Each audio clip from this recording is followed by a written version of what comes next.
petani itu dianggap miskin di negara kita. Itu jelas sih, karena ya kita lihat image petani sekarang kan kayak pakai topi seadanya, pakai baju seadanya, terus macul, capek, panas-panasan, hujan-hujanan.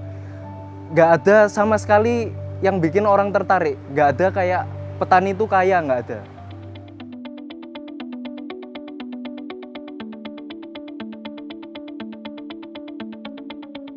Nah, sebenarnya ada beberapa tantangan di dalam supply chain pangan dan industri pengolahan produk pertanian, di mana seringkali perusahaan ini tidak memahami di mana mereka harus memulai, solusi apa saja yang ada, dan kemudian berapa investasi yang harus mereka siapkan juga untuk melakukan transisi tersebut.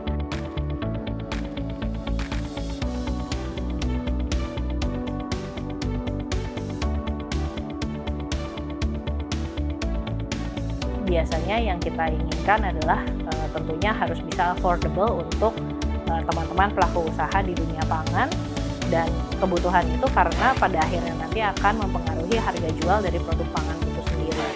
Jadi bagi kami sebenarnya energi itu tidak hanya harus bersih, tapi juga harus bisa dijangkau secara harga, dan kemudian supply-nya juga harus sustainable dan berkelanjutan di sana. Itu membutuhkan adanya inovasi atau alternatif solusi energi terbarukan di daerah-daerah tersebut.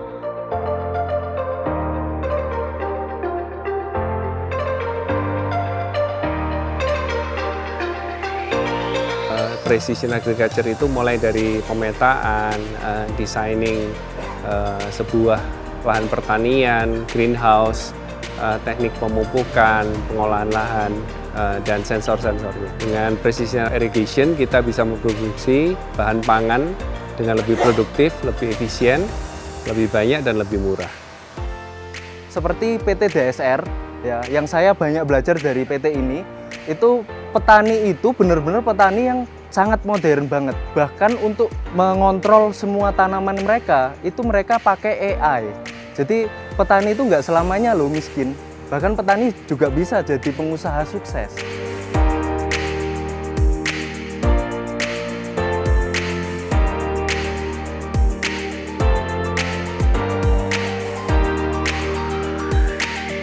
Nah, itu justru tantangan kita sebagai anak muda untuk bisa ngedukasi orang-orang. Kalau petani itu nggak selamanya susah gitu, nggak selamanya petani itu tradisional. Semua orang itu bisa menanam. Nah, dan dari menanam itu kita bisa ngembangin namanya seni. Walaupun kita nggak punya alat atau media dengan cara buat atau kita mau menanam, itu bisa banget.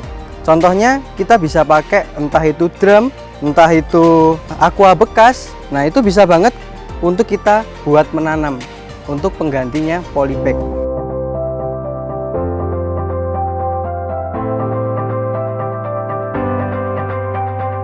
Penggunaan energi bersih sebagai bagian dari transisi energi yang bisa menjamin dan meningkatkan keberlanjutan dari sektor lain non-energi ya.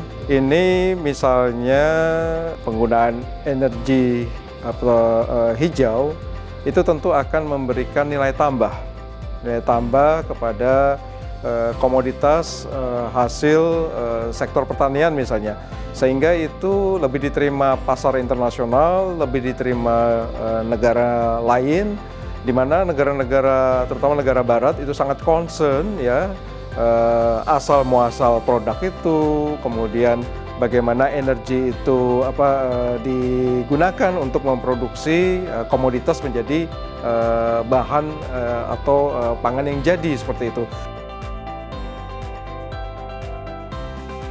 Kami dari CASE, Clean Affordable Secure Energy for Southeast Asia, suatu program di Asia Tenggara, dan di Indonesia kami bekerja sama erat dengan Direktorat Ketenagalistrikan, Telekomunikasi dan Informatika Kementerian PPN Bappenas, sangat bersyukur bahwa kami mencoba mengupayakan adanya perubahan transisi energi berbasis bukti.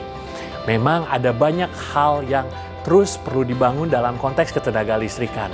Tapi dalam perjalanannya kami melihat ada banyak model-model atau contoh-contoh yang muncul dari inisiatif yang ada di negara ini. Misalnya kami berkolaborasi dengan Asosiasi Pengusaha Indonesia yang juga menunjukkan beberapa inisiatif yang ada dalam usaha-usaha yang mereka kembangkan untuk mendukung transisi energi.